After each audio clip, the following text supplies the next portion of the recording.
الشيطان الرجيم بسم الله الرحمن الرحيم اللهم صل وسلم على سيدنا ومولانا محمد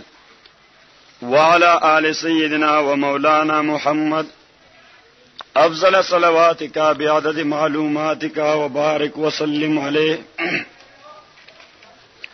مونږ اصول کې دا خبره کړې و چې تفسیر د قرآن دا موقوف ته په څو بنیادی مباحث باندې په دې کې لومبنه بحث دا بحث د سند د قرآن دی لأن السند مدار الدين ځکه سند او سلسله چې دا دین په کوم انداز باندې را ورسید دا د دین د پاره موقوف علی دی او علما فرمایي چې لولا الاسناد لقال من قال ما قال چې دې دین د تحریف نه او دین د غیر دین د شرکت او د شایبینا دا غینه محفوظ او مامون ساتو او دا د دین امتیاز دی چې دې په عقل باندې نه معلومیږي بلکې دې د پاره مدار هغه سند او سلسله ده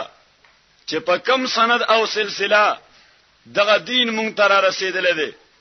نو د قران کریم د پاره هم یو سند دی او د هغه سند دوی سیدی یو حصہ هغه چې دا قران رسول پاک صلی الله علیه وسلم ته څنګه را ورسید او دویمه حصہ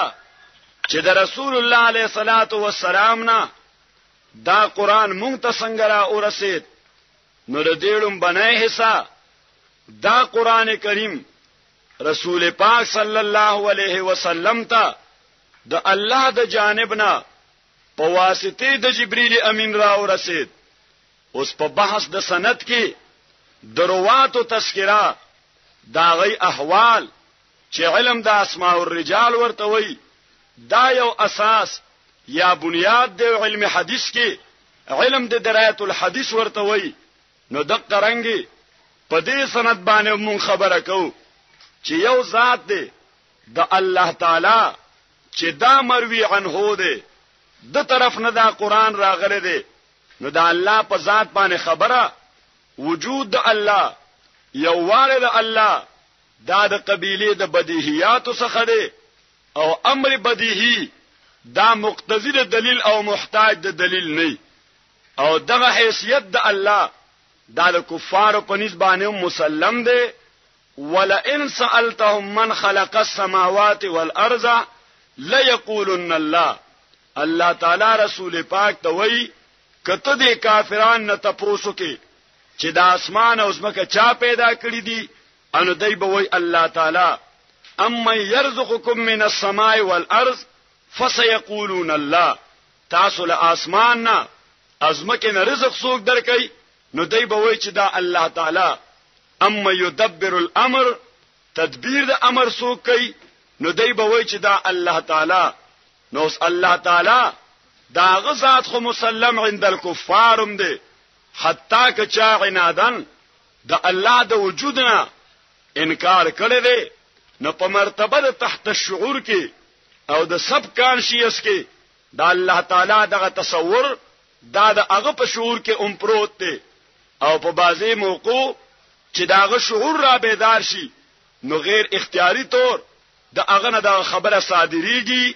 لکه د ریګن او د برزنیف پاغه ټریټي او معاهده کې برزنیف سره ده دي چې داغه د نظام بنا په انکار خدا باندې و خو چې کله دغه معاهده داغه تحت شعور را بیدار کو انو برزنیف هغه د امریکای صدر ریګن ته وی چې we must fulfill otherwise we will be responsible before God Almighty چې دا خبره به مونږه سر ته رسو کني د خدای په نسبانه او بیا جواب دیو نو د الله تعالی دغه تصور دا تحت الشعور د هر انسان کې پروت دی په موقع او محل چې کله شعور را بیدار شي نو دا خبره د اغنه به اختیار صادریږي او دویم ذات د جبرئیل امین دی انو ما تاسو ته ذکر کړو چې درې ځای قران کریم کې په حیثیت د واسطه د قران الله تعالی د توثیق کوي. یو وار په سوره الشمس کې انه سوره التکویر کې انه لقول رسول کریم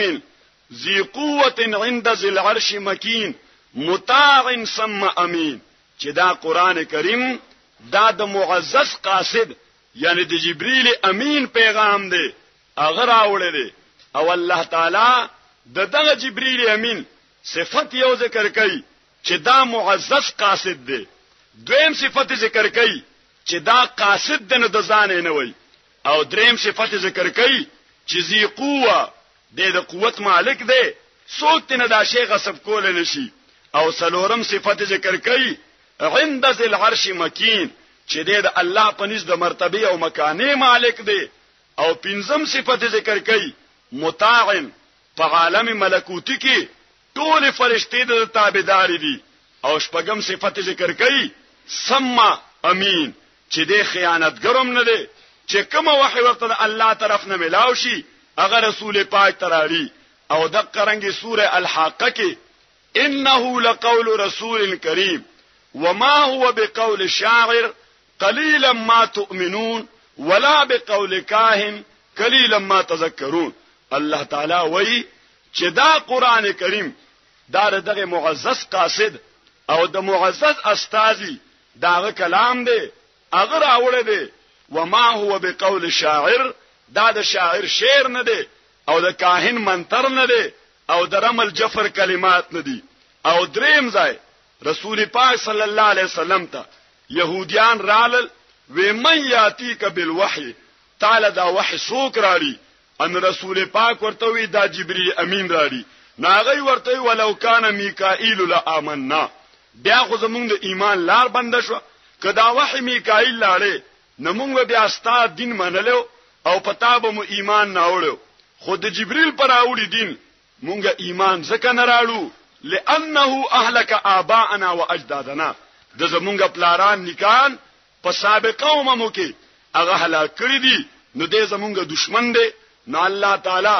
سلور رد وکړل او سلور علل بیان کړل چې دشمنه تصور جبرئیل سره دا ډو ممکن نه دی. قل من کان عدو لجبرئیل نو جبرئیل داغه نو غستاسو نو نه بدل ده د غویو د انسان دشمنی کوی احمق وي او اگر انسان سره دشمنی کوي نه انسان کله غوی په ټوپک نه راخلي نو ور سره دشمنی کوي ځکه نوغه بدل ده. نو الله تعالی وایي چې رقابت او دشمنی دا خو رفاقت غواړي یا کم از کم نوعی مماثلت غواړي نو تاسو د جبرئیل میسکي خو نوعی مماثلت هم نشته نو دشمنی تصور مو څنګه پیدا شو. او دویم علت ذکر کوي یا دویم رد پکې چې بیا ور سره دشمنی پکاروا خو چې دا خبره د خپل ځان کوله فانه نزله على قلبك باذن الله دی خدای الله په حکم دا خبر راوړي.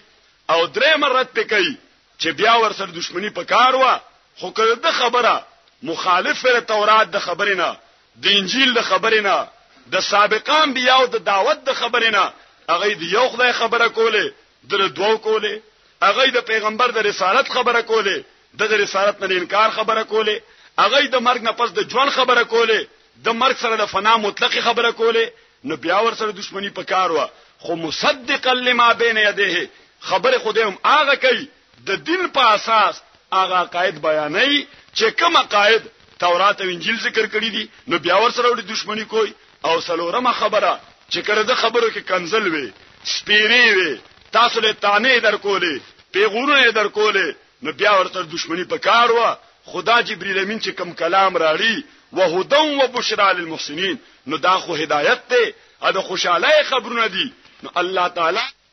واسط رسول پاک صلی الله علیه وسلم چاته چې دا د الله تعالی د جانب نه نو دا رسول پاک صلی الله علیه وسلم به موثق دی ځکه ټول سابقان بیاو د راتلو ذکر کړی دی. او قران کریم کې الله تعالی فرمایي وَإِذَا خَذَ اللَّهُ مِيثَاقَ النَّبِيِّينَ لَمَا آتَيْتُكُم مِّن كِتَابٍ وَحِكْمَةٍ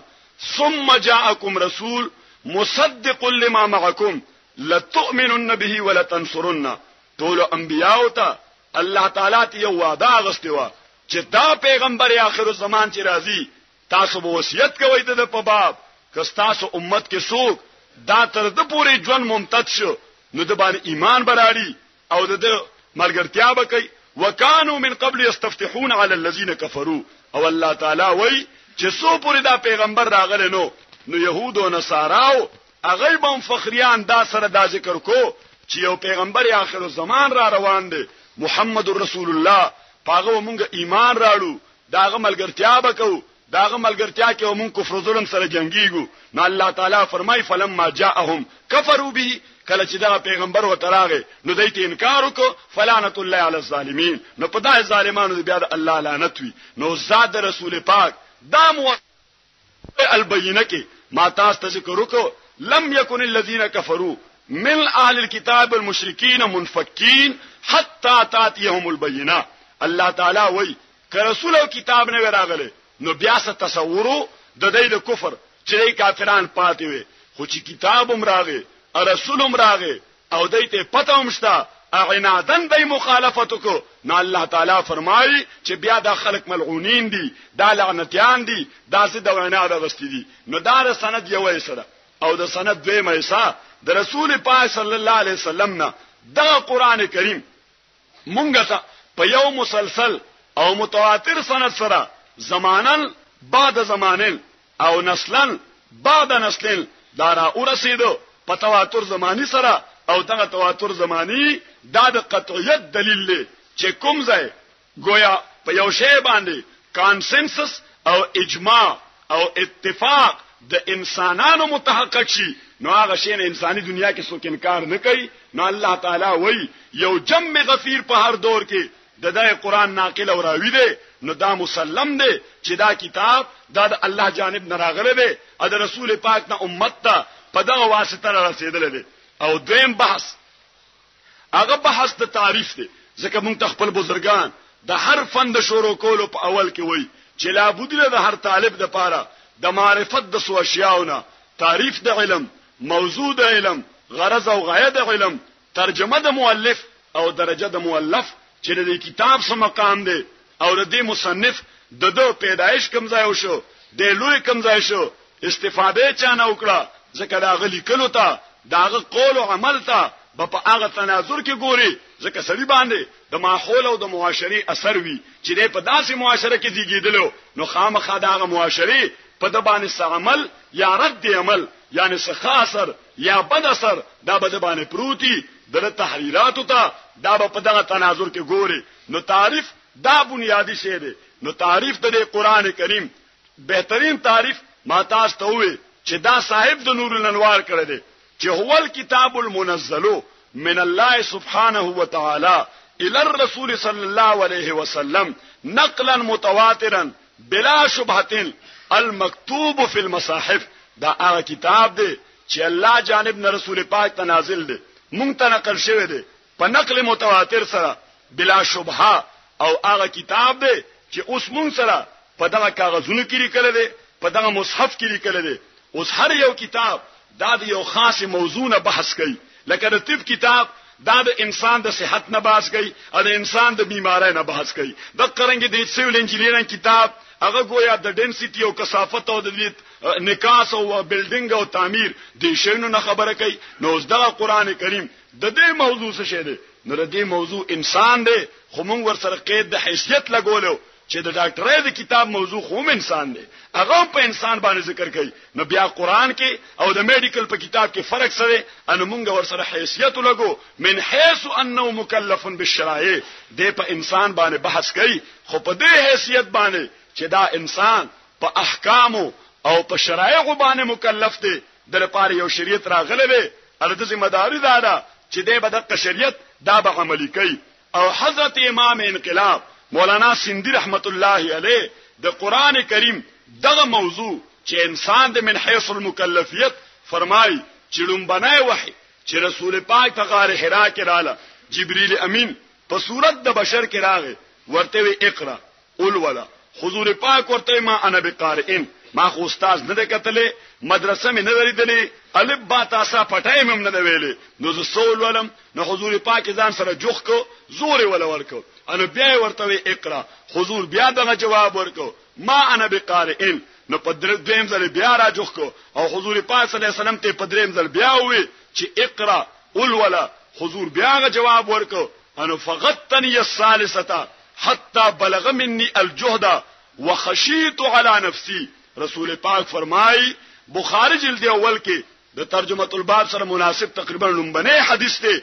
او د نفس حدیث په اعتبار دویم حدیث ته روایت د حضرت عائشہ رضی الله تعالی عنها حضور پاک وای مال دومره زور راکو چې ز په ځان ویریدم چې مړ مې نکی سارانه باسي او بیا راته وی اقرا بسم ربک الذی خلق خلق الانسان من علق اقرا وربك الاكرم الذي علم بالقلم علم الانسان ما لم يعلم اوس په دې آیتونو کې حضرت الامام السندی فرمایي چې لومبنه ذکر وشو د دې خبرې چې قراءت او ذکر تعلیم او حصول تعلیم دا د انسان ما بیل امتیاز دی د لومبنه وظیفه دارا چې دې بس ذکر کوي د فنون وبکي د علوم وبکي د خدای د پیژنګلې وبکي د شریعت د پیژنګلې وبکي مادیات باندې به علم حاصلې ځکه چې لومبنه حکم قرآنی اگر هغه په لفظ اقرا باندې او دین د علم تعلیم داغي اهمیت معلومیږي چې د قرآن په نظر کې او د شریعت نظر کې او د الله په نسبانه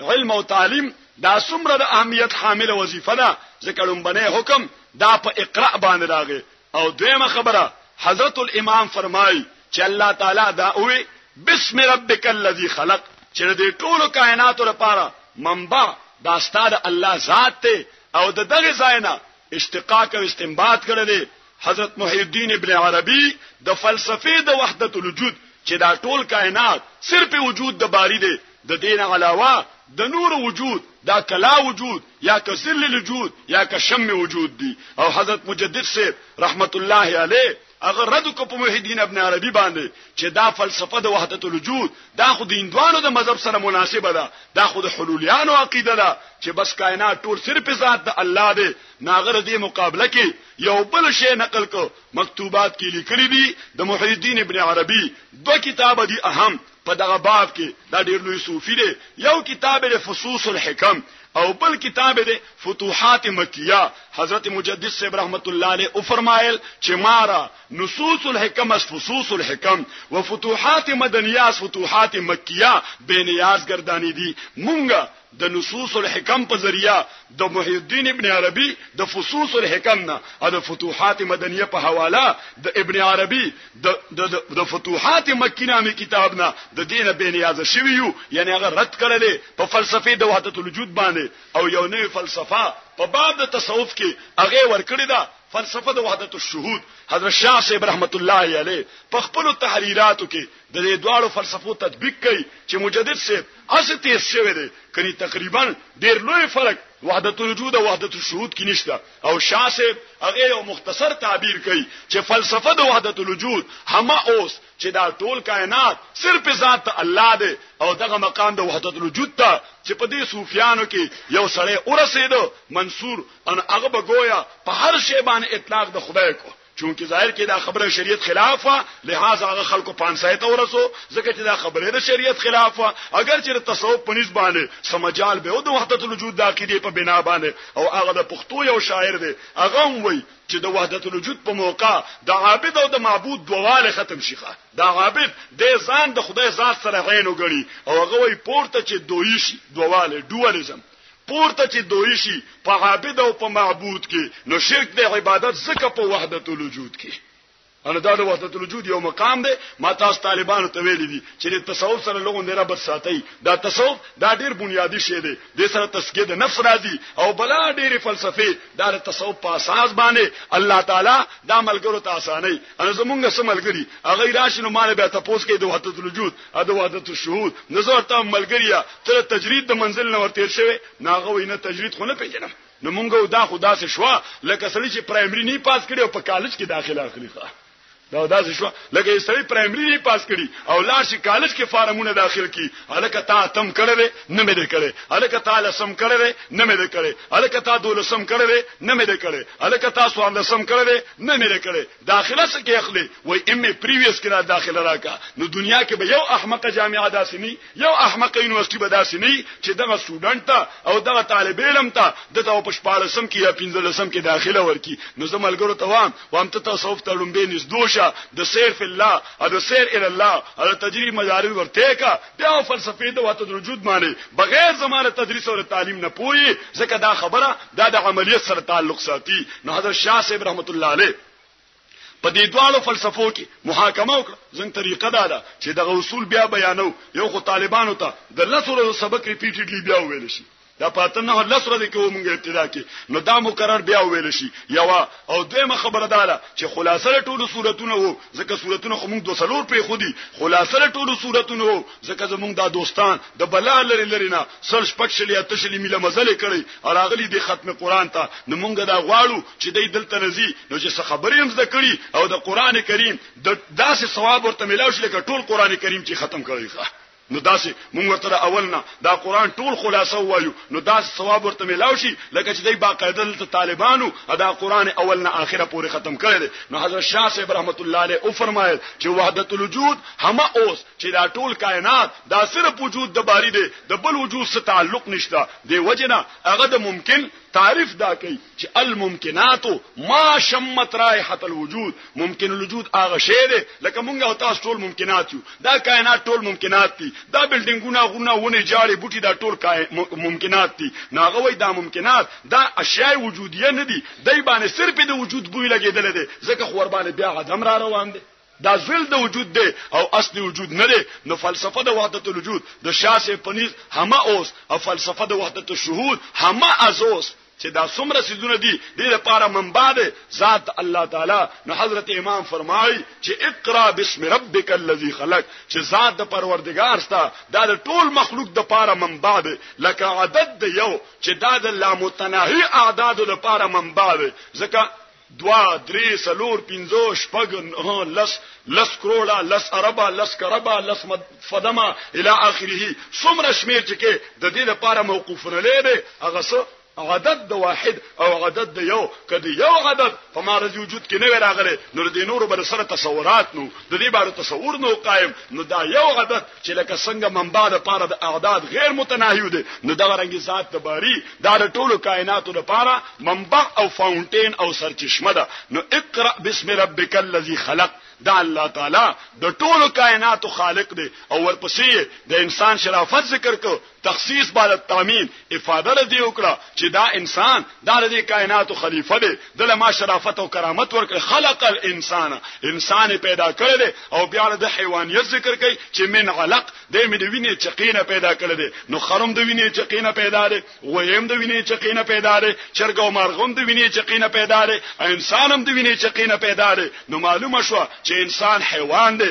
په مقتضیات جنسیو کې د تقاضی هغه دي چې کوم د عام حیوانات تقاضی دي د خر خوراک غواړي نو انسانم خوراک غواړي وېس کا غواړي نو انسانم سکا غواړي او گویا نور زناور هغه د نر ماده یو ځای کېدل غواړي انو دیم د نر ماده یو ځای کېدل غواړي او دا تولد تناسل پکې شروع وي نو الله تعالی ثابت کړه چې د حیوان دی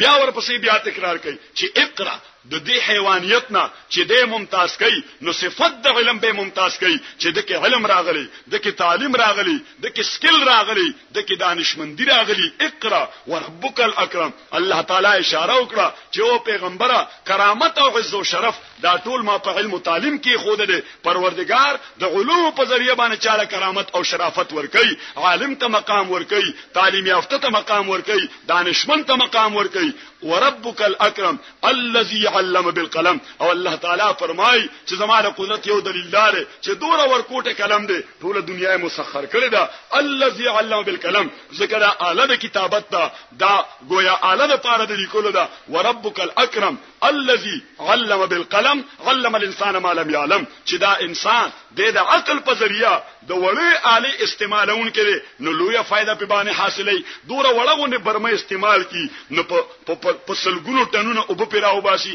ا دومره وړغونه برمه استعمال کی ان داسې لا مخپلان دی ور اورسي ان التن بلا ډیر تیل لاو باسي نو خلق ځان ته تابع کی نه الله تعالی فرمایي چې دغه انسان د کې ماده ایجاد ماده خود ده چې په وړې آلې باندې د ډیر غټ سيزونه پیدا کوي نو شاه حضرت امام سندي فرمایي رحمه الله چې دې لومبنه وحنه دا معلومه شو چې موضوع د قران دا انسان دی من حيث المكلفيت او دا انسان حیوان مفکر او مستعمل د آلاتو دی د حیوان مفکر دی او مستعمل د آلاتو دی د استعمال د فکر کوي او د فکر او د عقل په اساس باندې د گویا آلات استعمالي مونږ ته منطق کی تعبیر کو په حیوان ناطق باندې چې د مدرک د کلیات دی یا دریا بنده د معقولات دی اوس د دې قران کریم غرض او غایه ده موضوع خو انسان دی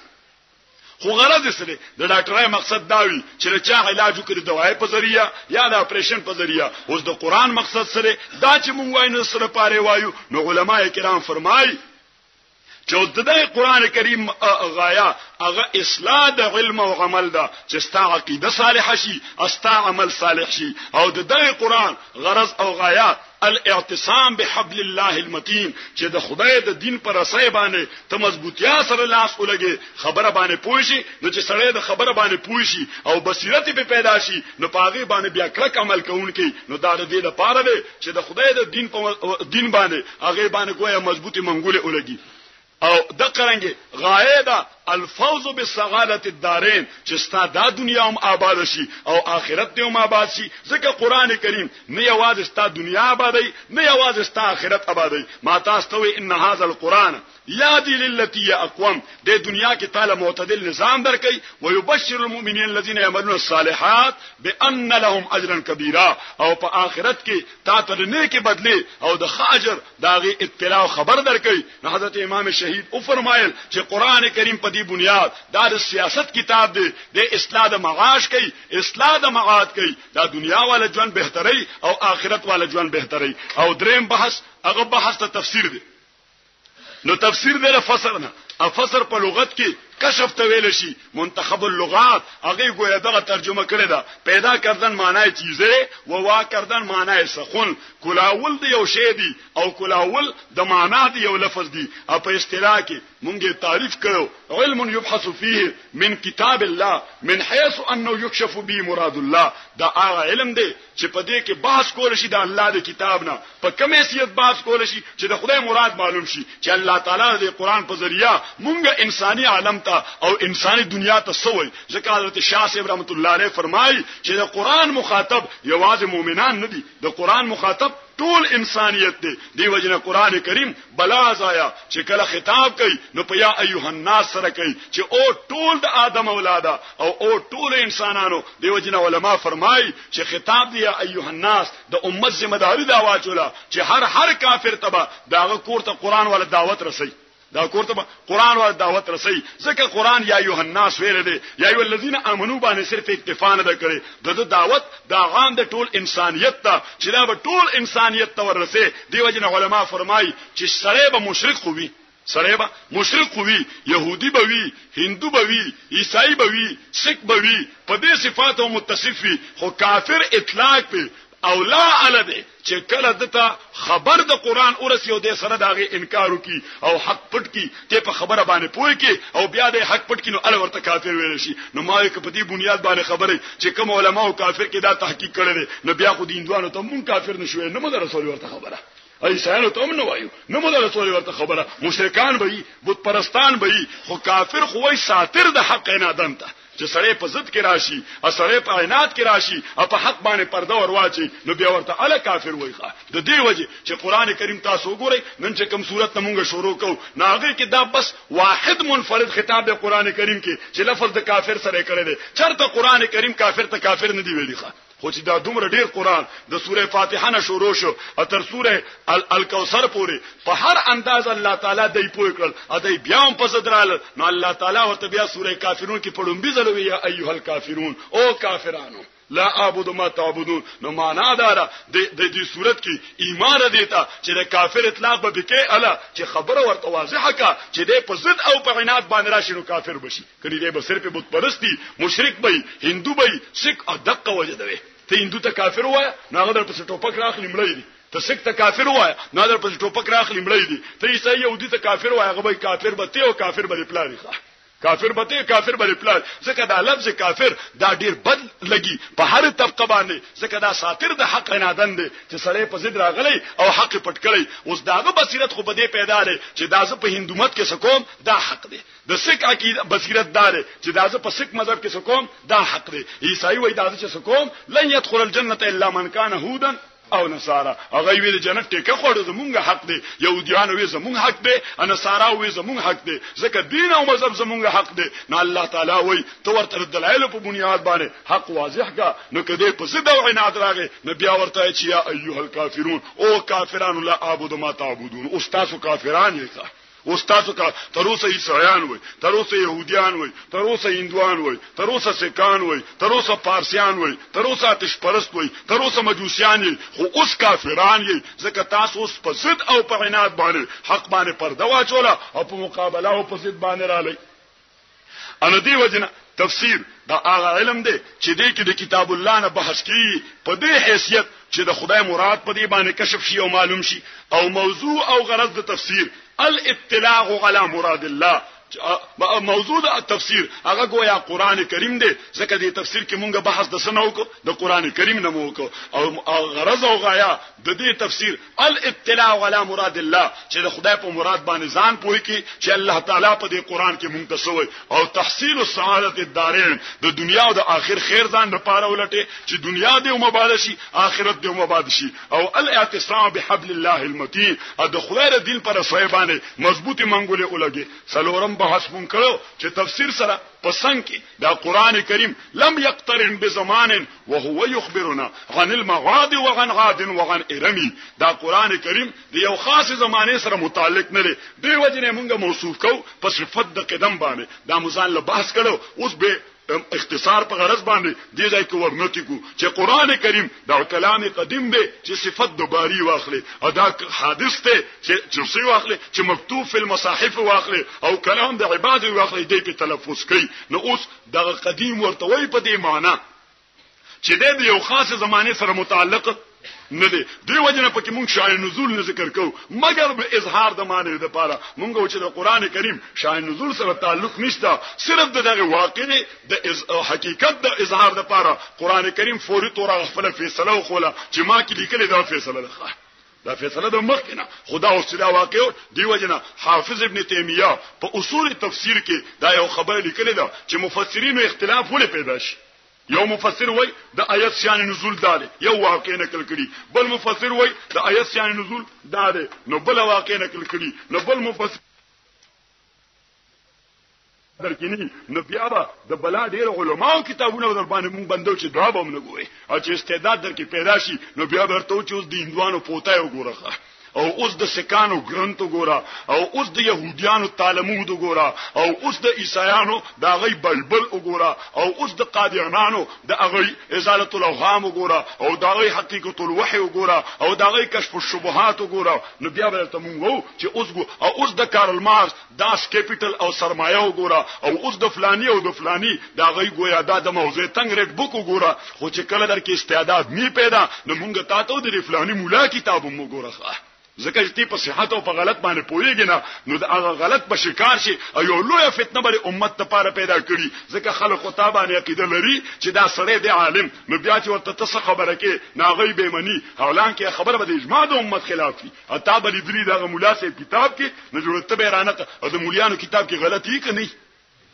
د مولیانو کتاب کې ګوره سلف مو دي کتابونو کې جلالین باندې مونږ سوره ځای په ځای راځو وکړه چې دا راځي جلالین د عصمت انبیاء مخالف خبره لیکلې ده. دا خبره غلطه ده. اصلي خبره ده دا جلالین لیکلې ده خبره غلطه ده. اصلي خبره ده دا مدارک لیکلې ده خبره غلطه ده. اصلي خبره ده. ځکه چې الته مونږ ګورو چې داغه خبره د دین بنیادی عقاید سره کنټریکشن دي هغه سره تضاد دي هغه تفسیر او په مقابله راغلي ده. نو دا څه خبره او پیغمبر نه څنګه صادره شي؟ دا څه خبره پیغمبر کړی نه دا څه عمل پیغمبر کړی نه انا اوس تعویل چونکه قران کریم دا کلام قدیم دی دا هر زمانه واقعات باندې منطبق کیږي لکه ما او امام ابن تیمیه رحمه الله پاغي کې تطبیق کړی دی چې دا مختلف واقعو ته نسبت د نزول دی یو آیت په دې بنیاد شوی چې د منطبق کیږي په ټولو واقعاتو باندې لہذا یو مفسر ته یو واقع رسیدلی دا بل مفسر ته بل واقع لکه د تاسو په تور تمثيل وو دا سلطان نور الدین زنگی دا یو بادشاہ انو د په زمانه کې جوړ د خوب ولیدو رسول پاک ورته خوب کې راغی د مدینه منوره ته راغله رسول پاک ورته خوب کې راغی وی کلبانی یتبعانی یو دوه سپیدی ما په لګیدلې دي انو جوړ سحر چې سلطان نور الدین زنگی را پاسه نو علماء راجم کړل هغه ته داسې مې خوب کتل لري نو هغه ورته اصغاث او احلام نو ما نحنو بالتاويل الاحلام بعالمین دا خدا سي عجیب خوب دی چې مونږ یې په تعویل باندې نه پويګو نو دوی مشپه بیا ولیدو رسول پاک ورته دوه سپیرا پسې لګیدلې دي هغه نه ما بچکا اند سبا بیا علماء راجم کړل ناغي بیا دغه جواب ورکو انا پدری مشپه چې خوب ولیدو اند رسول پاک ته وی او دا الله پیغمبر ما ته لګ نشاندهی وکا چې دا سوق دي نو حضور پاک ورته خویا ذکر کړو چې داسې پټکي والده او داسې جوبدا او داسې تسبیح لاس کې او داسې امصاد ور سره او لوی درویشانه قباو جبایا چولیدا خلق ورته دعاګانو ته راځي انو دغه دوه کسان دي دا ما پسې لګیدلې دي ان سلطان نور الدین زنگی سار علماء را جمع کړل دا ټول تفصیلی ورته بیان کو ان هغه ورته وی چې اوس به دا معلومیږي چې ته انعام او اکرام اعلان وکړه چې هر بالغ نارینه د مملکت چې ده د ته به دومره انعام ورکوم فلانه روز باندې نو دا انعام په خاطر به ټول خلک په هرس کې راجم شي ټول خلک راجم شو د انعامات تقسیم کړ هر یو کس باندې به نظر اچو خو چې رسول پاک ورته کوم نقشه پیش کړی و نو هغه سړي په نظر رانل بیا تاسو کو هل بقیا فی حوالی المدینه احد په حوالیو د مدینه کې چاپیرچل کې څوک پاتې دي نه ورته یو دوه بزرګان دي هغه تصویرا کې اوسېږي الله کوي هغه نه راځي هغه ډېر ارباب اقتدار سره او اهل دنیا سره ډېر تعلق مساتی ان سلطان نور الدین زنگی دا غوښه پیدا شو چې مدقه به یغه شیطانان ان جوړي ور پسې لاړو ان چې لاړو وی قتل نو فعرفا انهما هما بس فوري تور یقین دا چې مدقه دواړه دي ان جوړ دا چاپیرغه ماحول باندې قتل هغه ورته بادشاہ سلامت تراغلي ادوی چې مونږ خو درویشانو خادمانو او رالو تاسو نه دعاګانې خلو تاسو براته دعاګانې کوئی تاسو سلام د پاره رالو ذکر چا ذکر کوي داسې اولیاء دي بزرګان دي او داسې په یو دروازه نظر پیوته نو دا چې سدي انا هغه ورته دا چې مونږه کوټګې ده د کې مونږه موتکف کیګو چې لکوشي پکې کو او را د وظایف پکې کو ځان لپاره خلوت کو انا جوړي سلطان نور الدین زنگی داخله تبرک زائد زی ویجی له ګورم انا هغه ورته انکار وکړ نو سلطان یې جرنده ماته کوي او جرنده ماته کوي نو چې وردن نوته ان جوړ الته کې یو پور پروتو ناغه پور راخ نو لاندې پکې غارو ان سلطان نور الدین زنگی ورته ورنوته ان دا دوه يهوديانو ظالمان د رسول پاک روزه او هر طرف ته یو سورنګ شروع کړل په داسې اراده چې حضور پاک راو باسو ادا سین ته ورځو دا سین ته ورځو ان سلطان نور الدین زنگی تاسو دا خبره خورې دلې ده چې د نبی کریم علیه السلام د روزه اقدس نه چاپیره داسې تر ډیر کته ځای پورې بنیادونه کنيستي شوې دي او سیکوي لیکري هغه کې ډکه شوې ده دا خبره خو مورې دلې نو دا سلطان نور الدین زنگی هغه وخت ډکه کړې و چې هندره پاره د بیا بدتینه ته سړی داغه دا گویا جسارت او جرأت نشي نو دا دواړه راونیول اوس که زمونږ ناټک سره نو خو به جوړل ته به جذبه کې راغله په دمرای بوله غل شي انجوړ ثابت استوا سلطان زنگی دیرا واستل ډیر اکرام سره کینول علماء راجم کړل محمد د خپل نوعیت روم بنایبه ناشنا واقعه ده فیصله به شریعت کې سیده سره سوکو انجوړ یو عالم وای ماته دا جزئیه نه معلومه ابل عالم وای ما په دل ان یو عالم پاسه د قران کې صریح حکم دی د پاره انا نور علماء ورته چرته وی سوره توبه کې الله وای چې الا تقاتلون قوما نكثوا ايمانهم من بعد عهدهم وهموا بإخراج الرسول وهم بدأوكم أول مرة أتخشونهم فالله أحق أن تخشوا إن كنتم مؤمنين قاتلوهم يعذبهم الله ويخزهم ويذهب غيظ قلوبكم ويشفي صدور قوم مؤمنين الله تعالى فرمای آیت خو نازلو حق د اهل مکه کې اهل مکه متعلق الله تعالی وای الا تقاتلون قوما اهل مکه سره تاسو جنگ ولې نه کوي نکسو ایمانهم من بعد عهدهم دا منافقین سره جنگ ولې نه کوي نکسو ایمانا من بعد عهدهم دوی تاسو سره وعده هم کړی وي هغه ماته کړم دي وهمو به اخراج الرسول پیغمبر مکی معظمین استله وهم بدو کوم ولا مره ابتداء انیشیټیو دغه غستله تخشوهم تاسو دینه ریږي الله حقدار چې غنوري کې تاسو مؤمنان قاتلوهم دې سره قتالو کوي يعذبهم الله خدای به عذاب ورکی ويخزهم رسوا کی ويشفي صدور قوم مؤمنين د مؤمنانو زړونه هغه ته شفاء او اطمینان نصیب کی ناغوي چې دا آیت دا خو من وغن په دې باندې منطبق کیږي نو د نور الدین زنګي واقعا دا سوره مدر قران د نزول نه رسو شو خو قران په داسې منطبق شو لکه چې بالکل دغه واقع د پاره نازلی نو دی وجه امام ابن تیمیه وایي چې د وجه تطبیقنا مفسرینو مختلف واقعات دا د هغه لپاره نقل کړی دي ځکه دا منطبق کېده په هغه باندې نو دی وجه د قران کریم د تعویل میدان دا ډیر وسیله خو تعویل وایسته نو دا صرف الكلام عن الظاهر الى احتمال غیر مخالف لکتاب الله و سنت رسوله دا اړول د کلام دی د معنا ظاهرنا یو داس احتمال طرف ته چې هغه سره د اسلام بنیادی عقایدو هغه سره ضد نه راځي ستزاد ورسره نو دې ته تعویل وای او دغه تعویل ممدوح دی او دغه د امت وظیفه ده چې قران کریم مونږ وو دا افاقی او عالمی کتاب دی ادا تر قیامت پورې لایحه ده تر قیامت پورې دستور دی معنا دا چې دې به استنباط کیږي د استاجزیاتو د هر زمانه د فطرت د ارتقا مطابق دا ایوالوشنری کتاب دی نو دینه ارتقایی استنباطات کیږي دی وجه مونږ دا وایو چې دا څنګه رسول پاک په دور کې نظامو انو اوسم نظام دی او د نن 1 کروڑ کال وروسته به هم نظام دا مسله دا عقیده ده ځکه چې د دې تعویل میدان دا ډیر وسیله او بل دې سره څنګه تحریف چې کله تعویل میدان مونږ وسیک نو هر ایره غیره د یونیورسيټي پروفیسور چې ام عربي کړي ام عربي کړي د یونیورسيټي پروفیسور چې ام اسلامیات کړي د بخاری مغازی ویلي اساده ترجمه ویلي ایو سپاره جلالین ویلي ال سوره حجرات ترجمه ولوردي ان جوړه قلم راوچت کی وایي قرآن باندې تفصیل لیکم ان من لم يعرف الفقه كصنف فيه کتابا علماء وای یو سره په فقه نو پویدو په فقه باندې دوره له فتاوی لیکل دا فقه وسو ټول بغول خوراکونه ټول بغول خوراکو څنګه بنګا به لیکل انګا بنګا ځکه چې به علم لیکل کول یا به علم کتاب وستل دا خود اصلي ځان د جهالت کم دوتا چول دي ما تاسو ته واقع ذکر کړو ما یو سړي فارسی زده کوله ان وی زه استاد نه زده کوم زه به ځان ته ډکشنری کېدم لغت او فرهنګ د فارسی وکیلم ان دوی باندې فارسی زده کوم نو د سادي بابا کریمه راوغسته ډکشنری ځان ته یې خو د شعر ته ورسېدو چې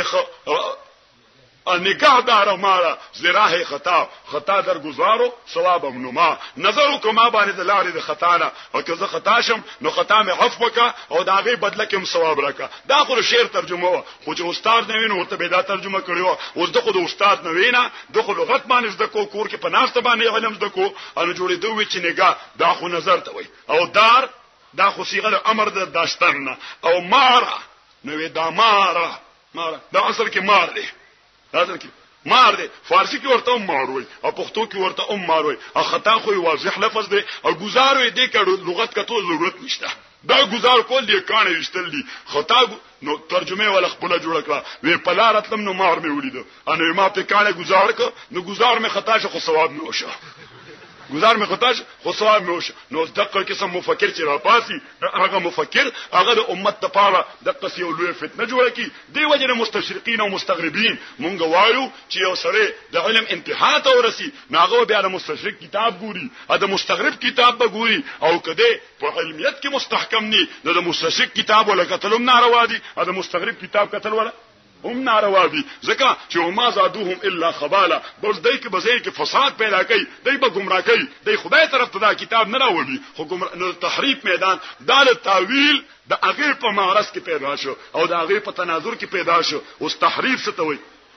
صرف الكلام عن الظاهر الى احتمال مخالف لكتاب الله وسنه رسول دا اړول د کلام دی د ظاهرنا مخالف احتمال ته چې کتاب الله او سنت رسول الله سره داغه خلاف او اختلافي نو دغه ته تحریف ویل شي او دیتا نبی کریم علیه الصلاۃ والسلام دای باندې تصریح کړی دا من فسر القرآن برایه فليتبوأ مقعده من النار چې چا قرآن کې په خپل رائے باندې تفسیر وکړو نو د ځان له په دوزخ کې گویا د اور کوټه جوړ کړه او د اور بنگلې تیار کړه پنځم بحث تفسیر د قران مونږه په 5 قسمه دي یو تفسیر د قران باندې متصلن چې قران معنی قران پر سو بس وسکه سه کاتش زداس اندر هوس د قران معنا دا د قران نه معلومه کا ځکه د قران ډیر مجملات دا د قران په تفصیل معلومیږي نو متصله معنا لکه الله تعالی فرمایي چې فکلوا واشربوا حتى يتبين لكم الخيط الابيض من الخيط الاسود من الفجر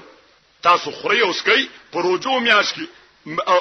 حتى يتبين لكم الخيط الابيض تر دې پورې چې سپین تار تاسو ته جدا شي د تور تار نه بس دغه عمر آیت نازلو نو یو صحابي حضرت عدي رضی الله تعالی عنہ هغه د شپې د بالغ لاندې یو سپین پړې کې خود ایو تور پړې کې خود نو د شپې خوراک کو پیشنمی وخت کې الګ سات پس به بالغ او چوت کو چورګه خوراک کاک بن شوی دی کنه بن شوی خوراک کاک ان دلته نور راغتلو او هغه ته دنه تور تار او سپین تار جدا نه ښکارېده ان جوړ دې رسول پاک راغی ما خو جنن تر غرمې پورې خوراک وکړ انا ورته ولې کو تر غرمې پورې خوراک ویجی تور تار سپین تار می خو دینو تر ناوسته پورې دغه پته نه لګیدا نو چرته دی خو دی وې د بالغ لاندې ان رسول پاک ورته انک اذن لغریز القفا ته چې د خدای مذکور سپین تار او تور تار ځکه د خدای مراد خو سپین تار د اسمان په لمنه رڼا ده او د اسمان په لمنه تیار ده دوی ته سپین تار او تور تار ویل دي نو که خدای ول سپین تار او تور تار دا تر خپل بالغ لاندې راوستي شي نو چې بالغ د څومره غټ ته ټول اسمان لاندې راځي او چې بیا بالغ دي دوره غټ نو چې سړ دې څومره لوی دي دوره غټ بالغ ته ول جوړ کړی دی یو معنا دا شو اځه معنا انک اذن لغریز القفا مونږ سړی ته ډیر بولای ښه یا ته ډیر ساده یا ته ډیر ساده نو غریز القفا عرب وای ساده سړی ته انک اذن لغریز القفا یره خو غدی ته ډیر زیات ساده نو ور خبره باندې پوه نشوي نو جبرئیل امین ناغه متصل تفسیر راړه من الفجر چې سپین تار نو څه مراد ده د سبا نه مراد ده نو مستغنی شو د ذکر د من الليل نه چې د تور تار نه مراد سي د شپې تیاربي نو تفسیر د قران باندې متصلان او بل تفسیر د قران په قران باندې منفصلان چې آیت دی ځای تفسیر چرته بل ځای لکه الله تعالی فرمایل واللاتی یاتین الفاحشه من نسائکم فاستشهدوا علیهن اربعه منکم فان شهدوا فامسكوهن بالبيوت حتى يتوفاهن الموت اذا الله لهن سبيلا الله تعالی فرمایل چې کومه خزه پتا سو کې زنا تراتلو کی نو حد او سزا ولله شریعت نازله کړي نه ده خدای لا قانون دا غیله پر نازل کړي نه ده نو تبانه سلور گواهانو نشي که سلور گواهانو زنا گوايو کړه فامسكون فی البيوت جیل کې واچوي دا خزه نو بند دي پرتی تر کومه حتی يتوفاون الموت یا دي جیل کې مړي شي او یجعل الله لهن سبیلا یا به خدای دې لپاره حد او قانون او سزا را اوليږي نو مونږه تاسو ته ویلو چې دا آیت منسوخ په ځانیت او ځانی باندې نه دي دا مفسر د پازدانیت او ځانی باندې ځکه زمونږ په دې قران کې مونږه جمع کړي منسوخ مو کې منل نه ښه متا ما هم کله جمع بین الایتین لا يصوار الى النسخ ان جوړ مونږه او چې دا آیت مفسر دی او تفسیر الته دی الزانیت والزانی فجلدوا كل واحد منهما 100 جلده زناکار خذا زناکار سره دا په درو باندې وای چې غیر محسن وي ځکه رسول پاک د آیت په تفسیر کې صحابه او توي خذوا عني قد جعل الله لهن سبيلا ما نه خبر از دکې خدای دې د پاره سزا او حد نازل کو البکر بالبکر جلد 100 وتغریب عامل بے واده سره او بے واده خزا چې دا زناو کی سل کوړی ورته ور کوي والصيب بالصيب جلد 100 والرجم او واده کړي سره واده کړي خزا د محسن د پاره مون سرور شرایط ویلو چې احسان بیا دی ته وای احسان به امام سره به واده کړي خو احسان شرایط به متحقق نه ان موږ فیصله وکړو چې کوړی ولا ور کوي ښه سبوي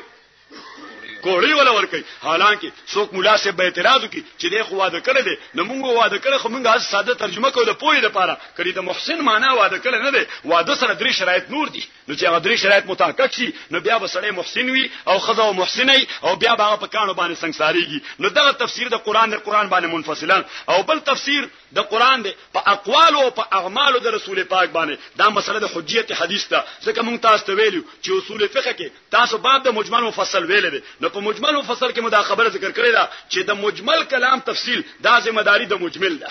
چې کوم ځای دی یو سړي په خبره پوه نشي نو د هغه خبره معنا به هغه نه کپوسي چې ستاسو خبره سره سم مقصد دی او چې کوم ځای د قران مجمل باندې پوه نشي نو خدای ته ټلیفون کې ارسته نکیږي ورته په وایرلس بور سره خبره کې نشي کوي ور سره ټلګرام باور کې نشي کوله خط باندې بل تاسو کې نشي کوله استفتاحت غواړي نشي کوله نو دغه مجمل کلام تفصیل دا د خدای نمائنده دی رسول پاک صلی الله علیه وسلم د گویا نیابتن مجمل دی نو تفصیل به هم دی کوي او الله تعالی قران کې وانزلنا الیک الذکر لتبین للناس ما نزل او الله تعالی قران کې وانزلنا الیک الذکر لتبین للناس ما نزل الیهم تا تما قران نازل کو او تا تما وحی درولېګلا چې تبه خلقو ته د قران کریم تفسیرات ذکر کې او بل ځای الله تعالی او فرمایل فاذا قراناه فتبع قرانا چې کله جبرئیل امین ته قران تلاوت کوي نو تی ورپسې وایا ثم ان علينا بیانا او الله تعالی وي چې بیا دې تفسیر هم زمونږه ذمہ داری ده نو دې آیت دلالت په دې باندې وکړو چې رسول پاک خپل قول سره خپل عمل سره خپل تقریر سره د قران کوم شرح کړی ده نو دا شرح هم نازله چرته نه ده د الله جانبنا ځکه قران کریم فرمای ما اتاکم الرسول فخذوه وما نهاکم عنه فانتهوا پیغمبر چې کوم خبره کوي وای نو هغه تاسو کوي چې کوم نه مونږ کوي نو هغه نه منشي او وی فرمایل ما صلی صاحبکم ما غوا وما ينطق عن الهوى ان هو الا وحي يوحى دا پیغمبر نزوال دی ان غاوی دی د زوال مونږه ترجمه کړو چې زلالت دی ته وای چې سړی ته سره لار نه معلومیږي او غوایت دی ته وای چې لار وته معلومي خو دې زده او د عنایت د وجه پاغي باندې ځای نه کوګ رواني نو الله تعالی وی چې نه دا رسول پاک لا علم غافل دی او نه دا رسول پاک ضدی معاند دی وما ينطق عن الهوى او نه د خواهش تابع دی ان هو الا وحي يوحى دغه کوم عمل کوي دام وحید د خدای حکم دی کله کوم خبره کوي دام وحید د الله حکم دی نو دریم تفسیر د قران په اقوال او اعمال د رسول پاک او سلورم تفسیر د قران په اقوال او صحابه باندې ځکه دا صحابه دا هغه خلک دي چې به ذات د رسول پاک صلی الله علیه وسلم نزدک کړی دا رسول پاک صلی الله علیه وسلم نه نیخ پنی غزدک کړی دا او ردی منقصد دا منقصد د رسول پاک دی او ردی منقبت دا منقبت د رسول پاک دی کوم ځای چې د صحابه ناقص ثابت کړ نو ردی نقصان به منسوب کیږي چاته رسول پاک ته چې کوم ځای ردی کامل ثابت کړ نو ردی کمال به نسبت کیږي چاته ځکه د شاګرد د کمال نسبت دا استاد ته کیږي د شاګرد د نقصان نسبت چاته کیږي دا استاد ته کیږي دیو جن تاسو ګورئ د سکول نتیجه راوځي لسم والا یا اتم والا انو جوړي الکان پکې ټول پاسي سل پسلو کې پاسي انو محکمه والا د هغه الکانو کمال هغه استادانو ته منسوب کی نو اډ ماستر لا ګریډ پورته کوي د 17 نه 18 ته کوي ځکه دوه کاله ښه کارکړدګي وخوله لسم کې ټول الکان پاسو د متعلقه مضامین استادان هغه ته انکریمنټونه ولګي تنخواه ولا زیاته کې شل روپۍ چې د دې ماهانه شل روپۍ زیاته کوي حوصله افزایی وکي ځکه دا د شاګردانو کمال اصل کې د دوی کمال له او کداغه نتیجه دا صفر راوځي پسلو کې یو الک نی پاس شوی ان جوړ بیا سزا محکمه هغه دغه اډ ماستر ته ور کوي دغه متعلقه استادانو ته اډ ماستر دته نه بدل کی چترال ته وي چلته لک دماغ یې شيخه ځکه دلته هوته کور کې دی راي د کلی سکول لري ان جوړ بچ لري کین لړسن ته ټول خرچلې ټول راز می خو واخر اړي اپالکانو بوسان راچلې نو تا ورته ټکه خول نه ورته سټاف ټکه خوللې لہذا کلی نه لري کوم نو څوک چترال تولیږي اسوک دیر تولیږي نو څوک بیا مونږ پس راشي مونږ بیا را بدل کا ان مونږ ورته نه خې کړی ته بدل کړي ښا خې کړي ته بدل کړي ځکه چې دا خو تاسو سزا ملو شي سزا نه پاره بدل کړي ان جوړه دغه څه خبر اوس دا د الکان نقصان نسبت چاته وشه استادانو ته وشو نو دا صحابه د رسول پاک به ذات شاګردان دي نو چې کوم ځای دای مذمت کیږي نو دا نسبت چاته ده رسول پاک خو سړی جرأت نشي کولای چې د رسول پاک په ذات باندې هټو کی نو بس صحابه پس داسې لګیږي صحابه پس لګیږي داس یو پس بلګي بل پس بلګي بل پس او دا صحابه په میس کې محاکمه کول د معاویه او د علي په جنگ کې محاکمه کول دا داسې حماقت دی لکه د غلام اسحاق خان او د نواز شریف سره په میس کې جګړه پیدا شي او فیصله ته تکینه خچرا دی ځل فیصله کوم ناغوي لږه تکم کوچای تر کرکنه په سر کول نه پويږي خریته ګوره په ساراش پیته ګوره ستا حیثیت ته ګوره او د صدر وزیر اعظم اختلاف او الکول ته ګوره نو اوس کته د صدر وزیر اعظم اختلاف هغه نشي بلکې د کلی د منبر او د چیرمن اختلاف په عام سړي باندې څوک نه لري بل ځانه ول ډیسټریکټ کونسل منبر راولي د ډیسټریکټ کونسل چیرمن راولي هغه پکې مصالحت کوي چې منبرانو د چیرمن روانه شوی دا نازیزه بیا تاسو د حق کم ځای ملاو شو چې تر معاویه او د علي مناقشه یا د علي او د عائشه جګړې هغه ته تکینه مصالحتونه وکړه چې دې کې دا په غلطه او دا پټی کوخه حضور پاک کو فرمایي ستقاتل فئتان من امتي كلاهما على خير زما د امت د صحابه وډلې چې د معاویه او د علي دور کې به جنگي علماء فرمایي اجماع د امت ته پدې چې دا وډلې ته مراد دي كلاهما على خير دا دواړو په خیر باندې د معاویه ملګری به مجاهدانی او د علي ملګری به مجاهدانی دا غمړي به شهیدانی او د مړي به شهیدانی زکه د خپل اتحاد کې ځان حق ته رسیدونکو غني او دیبا خپل اتحاد کې نو دغه صحابه کرام بالذات د رسول پاک نه اخذینو چې باران روان دي لہذا خبره زر ختمو چې بالذات د رسول پاک صلی الله علیه وسلم شاګردانو ادا غین اقتباس کو لہذا ردی تفسیر دا اولاد له ټولو خلقونه بیا بازي صحابه ته رسول پاک صلی الله علیه وسلم د تفقد وام کړی دا لکه ابن عباس رضی الله تعالی عنہ خپل مور حضرت ام الفضل رسول پاک تراست ورکوټه ماشومو وجدا ستارور دې ترزوی دته دعا د خیر وکړه نو حضور پاک لاس پورته کړل الله مفقه فی الدین وعلم القرآن خدای دته په دین کې پوهه ورکي او خدای قرآن کریم ورته ورزده کې نو موږ ورته رئیس المفسرین وایو او چې کوم ځای خبر رانه غړه وړي شي انو ورته شي ابن عباس ته پوښتنه چې د ابن عباس قول پکې سره عبد الله ابن عباس پکې سوی او بعضی صحابه د قرآن د ذکر لپاره کال کلونه رسول پاک سره تیر کړ لکه ابن عمر فرمای چې आवाज د بقره د ذکر لپاره ما رسول پاک سره اته کال تیر کړل سوره بقره سلک د باندې 2 سپاره ده دا ما په سو کال کې ذکر صد باندې په اته کال کې ان موږ ټول قرآن په سلوي قرآن کوو بیا موږ مفسرین شو ان دا ټول قرآن په سلوي قرآن کې نه ځکه کیږي دا په سلوي کال کې نه ځکه بحر عمیق دی یو ډونګه خودم را ده چې مونږ ملګری تاسو لار خو چې استعداد تاکي شتا ته ماشاءالله عالمي یا اوس په مغرض د علم کې مستقبل قریب کې په اعتبار د ما یولولې کله موقوفا لوي یا کله په دوره حدیث کې نو بس ته عالم جوړیدون کې نو لار د مونږ خودله په دا لارو بیا روانه بیا به سلف او تفسیرونه ګوري او اغینه بګوي استنباط استخراج کې خبر او معلومه او بل تفسیر د قران په اقوال او تابعین باندې یا د تبع تابعین باندې څنګه د دې په رسول پاک صلی الله علیه وسلم او شهادت د خیریت او د بهتروالي کړل حضور پاک فرمایي چې خیر القرون قرنی بهتر په زمانو کې زمانه ده قرنی کې ما تاسو تحقیق کړو چې رسول پاک صلی الله علیه وسلم داسې اونوي چې خیر الاوقات وقتی خیر الاحیان حینی خیر الدهور الدهری یا خیر الاثار عصری یا خیر الاوقات وقتی حالانکه دغه لفظونه د قرن مقابله کې زیات واضح زکو چې دا قرن لفظ مشترک دی د دوه یا درو معنی په میس کې او هغه صرف یو حقيقي معنی لري نو هغه الفاظ زیات مناسبو رسول پاک هغه اونوي قرن لفظ وي خیر القرون قرنی نو دا خود حکیم پیغمبر کلام دی په دې یو لفظ قرنی کې حکمت دی چې دا قاف حرف آخر د لفظ صدیق او ری دا حرف آخر د لفظ عمر او نون دا حرف آخر د لفظ عثمان او ی دا حرف آخر د لفظ علی نو خیر القرون قرنی کې د خلفای راشدین زمانه ته هغه ته اشاره شوی دا ټول زمانه ده او بیا د دین بعد د تابعین زمانه بیا د تبع تابعین زمانه ځکه د پر رسول پاک صلی الله علیه وسلم شهادت بالخیریت کړی دی او پنځم قسم تفسیر دی مطابق د قواعد صرفیه او نحویه حضرت شاه صاحب رحمت الله علیه فرمایل چې په دې بنیاد باندې مفسرین مختلف فرقې دي بعضی د علم کلام انداز باندې لیکل کوي د علم کلام او د عقاید او باس کوي بعضی گویا د فقه قواعد راو باسي د قران کریم نه د اصوليینو کار دي وړاندې د متکلمینو کار دي بعضی د فقه مسائل راو باسي د فقهاو کار دي بعضی هغه د صرف او نحو قواعد باندې قران کریم تفسیر کوي د نحات او صرفیانو کار دي بعضی د قران په بلاغت فصاحت باندې لګیاوي د علم بیان او د بدیع د ماهرینو کار دي او بعضی هغه د تصوف په انداز باندې لګیاوي نه د صوفیانو او گویا د مسلک د بزرګانو د صوفیانو د غي مفسرینو کار دي او بعضی هغه په لغت باندې لګیای یا د دیوان العرب نه کلام راوړي چې دا لفظ الته دیوان العرب کې استعمال دی دا قران چې کوم مستعمل کړي نو دا الته دیوان العرب کې نو دا لغویینو کار دی هغه نو کات راو باسي او بل خبره هغه شپږم بحث هغه دا صلب الابحاث ورته مونږ وایو چې دا وسلسله دي یو سلسله داواګانو نو د قران کریم بنیادی داوی دي سلو او ما تاسو ته وی چې قران د دین کتاب دی د شریعت کتاب نه دی د دین کتاب دی د شریعت کتاب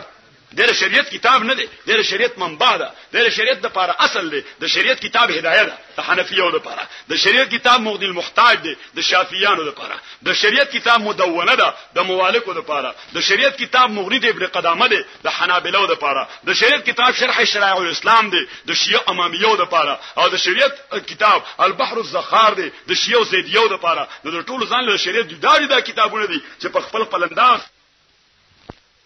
کتابونه شری سلور دي او اصول شری سلور دي چې هغه نه شریعت معلومیږي نو پای کې لومبه مونږ وایو کتاب الله چې یو د خدای کتاب دی نو دا د قانون کتاب نه دی دا د شریعت کتاب نه دی د قانون او د شریعت د پاره منبع ده دینه قانون او شریعت اغستل شيخه لہذا رضی د دې یو آیتنا د قانون لس او 15 دفعات معلومي د پیغمبر علی السلام دی یوې خبرې نه د قانون لس دفعات معلومي لکه تاسو وګورئ به تور تمثيل پیغمبر علی السلام راغی حضرت انس کړه دا حضرت انس رور دی ابو عمر ورکوټه ماشوم دی انا هغه مرز ساتلوخه څه شي ساتلو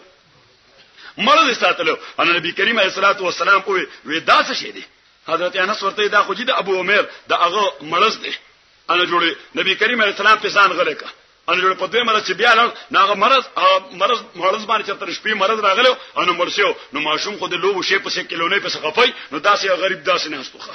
داسې خپناستو ان نبی کریم علیه الصلاۃ والسلام حضرت انس ته پوښتنه کوي ته خپول دي هغه ورته چې هغه مرز مرشوي دي ان رسول پاک صلی الله علیه وسلم ورسره راغی ان پزمکه ورسره کېناستو نو داسې په مخ ول الله سره راکل وی یا ابا عمر ما فعل النغير ابو عمر هغه مرز د سلو به وکړي ان داسې وخندل وی خان نو اوس پیغمبر علیه السلام خو سره مزاح کړي خوشتبي ور سره وکړه خو محدثین لګیا دي چې پیغمبر ذات خو قانون منبع دی دینه د فقه لس قواعد معلومیږي نو یو قاعده ترا اوستا چې معصوم سره مزاح کول دا جایز دي دی وجه امام ترمذی دغه حدیث باو ما جاء فی مزاح النبی کړه نقل کړی دی چې نبی کریم علیه السلام به خوشګپای کول کله مزاح به کول کې یو بډای ورته رااله ان رسول پاک صلی الله علیه وسلم ته جماعت دعا وکړه چې خدای ما جنت ته بوزي ان رسول پاک صلی الله علیه وسلم ورته وی چې ان العجائز لا يدخلن الجنه بډایګان خو ګوره بډای خدای جنت ته نه بوزي ښه ان جوړه په جوړا شو انداز روانه شو جبلو بو شو اوس ما خدان په خپل نه بډا کړو خدای بډا کړي ان زه به جنت ته نظم ان نبی کریم علیه الصلاه والسلام ورته را شکینا ان جوړه کین ولا ان د قران د آیات ورته تلاوت ک ان انشانهن انشان فجعلناهن ابکارا الله تعالی وای چې دا بوډاګان دا به ټول مونږ ځوانان کو د سپینګری چې ناشتي کنه دا به ټول داسې لکه رسوار د سوقال ولا کان خان وتی به وای داسې چې جنت ته ځي نو داسې وتی به وای ښه داسې ځوانان به دلته ګرځیدي نشي الته باندې وتی وای په منډو برواني الله تعالی دا ټول بوډاګانم جنت ته بوزي خدای دې دا ځوان په دې جوړه تاسو ډیر خرانه دی ما په خیال جنت مخوخ نه نه الله دې دا بوډاګان جنت ته بوزي ستا جوړي بوډاګان چې لکه څنګه دلته بدی شي داسې جنت کې مخوخ نه دي نو دای بال ته ځوانانی تاسو ته به تکلیف نه ان انشانهن انشاء فجعلناهن ابکارا نبی کریم علیه السلام ته یو سړی راغی د پیغمبر علیه السلام د څخه ذکر اوریدلو چې رسول پاک د 100 روپۍ غوڼې دی ولا لس ورکی او چې لس ته غوڼې دی ولا سل ورکی انو زما خو سورلی نشته انو پیغمبر علیه السلام راغی چې مال به یو اوخرانه کې نو نبی کریم علیه السلام ورته اوخ نه د اوخ بچي به د اوخي بچي به لکم د اوخي بچي ناغه ورته وی و ما افعل به زبر د اوخي بچي سره کوم زما خو بار راوړو ته ضرورت دی نو د اوخي بچي خو بار نشي نبی کریم علیه السلام وکړه نو یو خدای جائز دی دویم دا چې ماشوم سره هم جائز دی حالانکه کله سړی دا وای ځان لوی غني که ماشوم سره مزاح کوم دی چې تا کنځرونه کینو دي کې ماشوم نه پويږي ان جوړ رسول پاک ابو کیناستو مر شفقت پانداست بور سره کله په خاورو کې کینه اصل ورو مسلط علما معلومه کړه چې دا کور د حضرت انس د مدینه په حرم کې چرته د مدینه ان زمونږ په شافعي سره یو لوی جګړه فیصله شو شافعي سه وای چې حرم د مدینه د پاره احکامو کې هغه حکم دی چې کوم حکم حرم د مکه د پاره دی د مکه په حرم کې ښکار کول ناروا دي ناغوي د مدینه حرم کې هم ناروا دي د مکه په حرم کې مرغۍ ساتل ناروا دي نو د مدینه په حرم کې هم در شافعي سه مونږ ورته د مدینه د حرم حکم دانه دي ناغوي تاسو سره دلیل ان مونږ ورته راځي دلیل ته توخو دلیل خو هغه نشته کنه د ابو عمر حدیث دی دا بو کدا د مرز ساتل ناروا وي د مدینه حرم کې د رسول پاک صلی الله علیه وسلم حضرت انس ته چې الک خالقته دا خو د مدینه حرم دی د مدینه حرم کې د باندې ته مرز په پنجره کې ساتل انو بلا گویا منبع او اصل د شریعت د ذات رسول پاک نو ځکه دی یوې خبره دومره ډېر قواعد معلوم شو نو ذکر قرآن کریم دا هم د دین کتاب دی او شریعت کتاب نه دی شریعت د پاره دا سره ماخذ دی او منبع دی نو شاه صاحب رحمت الله علیه گویا سلاسل سبعو کې مونږ دا ذکر کوو چې و سلسله دي یو سلسله هغه دعواګانو سلسله نو قران یو دعوا دا کوي چې خدای یک یو دی هم په ذات کې هم په صفاتو کې هم تصرفاتو کې څوک ورسره شریک دي ته مونږ دعوا د توحید وو دویمه دعوا د رسالت ده چې پیغمبر علی السلام د الله برگزیده پیغمبر دی الله تعالی داسې پیغمبران وختن فوختن را لېګلې دي او دریمه دعوا د صداقت د قران ده چې دا قران د خدای رښتونه کتاب دی ځکه د هغه واقعیا ذکر کوي چې پیغمبر علیه السلام ته هغه پته نه و ذالک من انباء الغیب نوحیه الی الله تعالی وای دا قصې چې دا د بیان کړي نو ما كنت لدیهم یلقون اقلامهم ما كنت لدين اذ يلقون اقلامهم ايهم يكفل مريم تا دا کیسه ټوله ذکر کړه حالانکه کله چې د مریم د کفالت ذکر نو انت خو ته موجود نه وي نو چې کیسه حقیقت ذکر کړم پته ولګی تا ته اطلاع چا درکړه الله تعالی درکړه لکه ما تاسو ته واقع ذکر کړو چې یو سیک سرجن هغه گویا د ګاینی د ماشومان د پیدا کېدو د مسلې ماهرو هغه ایمان نه وړو چې ورته ایمان دې پسراړو وی بس د قران په دی یو آیت چې یخلقکم فی بطون امهاتکم خلقا من بعد خلق فی ظلمات ثلاث الله تعالی وی چې او انسانانو تاسو دا بدن ز جوړوم د میندو خېټو کې درجه په درجه په درو تیرو کې دنه حالانکه د دنیا انجینیر اچ کوم شی مرمت پاته هغه گویا دغه لګولي بل ګولي او بیا سترګې تعصوم چولی د ګړای پرزا هغه د عصی په شیشه باندې ګوري او الله تعالی وایي ته چې ما جوړولې نو د لوډ سپیکر قیمتي دی که انسان قیمتي دی انسان ادا ټیپ قیمتي دی که انسان قیمتي دی ادا جیات ډیر عام شه دی که انسان اهم شه دی انسان اهم شه دی ځکه کده یو پرزا ګډه وډه شو نو بیا به د اسمات نه ټینګي خو که یو پرزا مثلا د ملاتیر دی کنه د ملاتیر خو کله یو فقره بل فقره ته ورونه چول شو یعنی دا د ملاتیر دی دا خټول دغه قبضه دی او که یو قبضه بل قبضه کې د اچولو نو ورپاتې شو نو بس بیا ودنه متیازم دغه سی بهيږي او د اسماته بم دغه سی بهيږي او دې بننه ناست قابل یو نه به د ولاړ قابل بس دغه سی پروتي په دا کټ کې عمر شيخه نو صلی الله تعالی وای په یو تیار کې همنا دوه کې همنا درو تیارو کې مې دا دومره اهم صنعت وکړه او ته می جوړ کړې ناغه سرجن وای چې زما خدغه میدان دی زه په دې رحم باندې تحقیق کوم په بچی تشکیل باندې تحقیق کوم د بچی پیدایش باندې تحقیق کوم روزانه په لسونو اپریشنونه کوم د دې مسلو نو ما ته خو پته لا چې واقعي دا تیرې درې دي یو د مور خېټه یو رحم یو مشیمه بچدانی او پرده چې کوم د بچینه تاوي نو او رسول الله صلی الله علیه وسلم د خو نه سرجنو ان فزیشنو ان چرته میډیکل کې سبق ویلو ان ډاکټرو ان اپریشنونه کول نو چې دا صحیح اطلاع ورکړه نو بس زما عقیده به چې دا کلام د خالق ته ځکه دی باندې یو خالق پوي رسول پاک په دې نه پوي حضور پاک ته د دې پته نو الله تعالی ورته اطلاع ورکړه چې يخلقكم فی بطون امهاتکم خلقا من بعد خلق فی ظلمات او سلورمه داوا هغه د باس بعد الموت ته چې تاسو به د مرګ نه پس بیا ژوند کیږئ دویمه سلسله دلایل ده نو الله تعالی 15 قسم دلایل لاوړي یو دلیل عقلی او بل دلیل نقلی او بل دلیل وحیی او بل دلیل استقراری او بل دلیل انعامی نو 15 قسمه دلایل لاوړي بیا دلیل عقلی دا مونږ درو قسمه ته منقسم کړو چې دلیل علوی د بر عالم الله و اسمان ته وګوره وریز اسمان ته وګوره اداسي افلاک ته وګوره الی اخره او دلیل سفلی الله و ازمکه ته وګوره دریابونو ته وګوره ونه ته وګوره دی ته وګوره او دی ته وګوره نو دا خبره کوي او دریم دلیل جوی خدای و مرغای ته وګوره کته الله پریودي الله و هوا ته وګوره څنګه اسمان زمکه میس کې چلیږي الله و ورته ته وګوره وریز می څنګه د اسمان زمکه میس کې چلولې ده الله تعالی باران ته وګوره څنګه دې جون رانه دي پتا باندې نو دا دلایل ویدي او بل دلیل نقلی خبره توحید وکړه جنات داسې خبره توحید وکړه قل اوحي الي انه استمع نفر من الجن فقالوا انا سمعنا قرانا عجبا يهدي الى الرشد فآمنا به الله تعالی فرمای ګوره پیریانو داسې خبره وکړه دا دلیل د توحید یا دلیل د صداقت د قران یا دلیل د صداقت د پیغمبر او فرشتو داسې خبره وکړه سبحانك لا علم لنا الا ما علمتنا انك انت العليم الحكيم او دقرنګي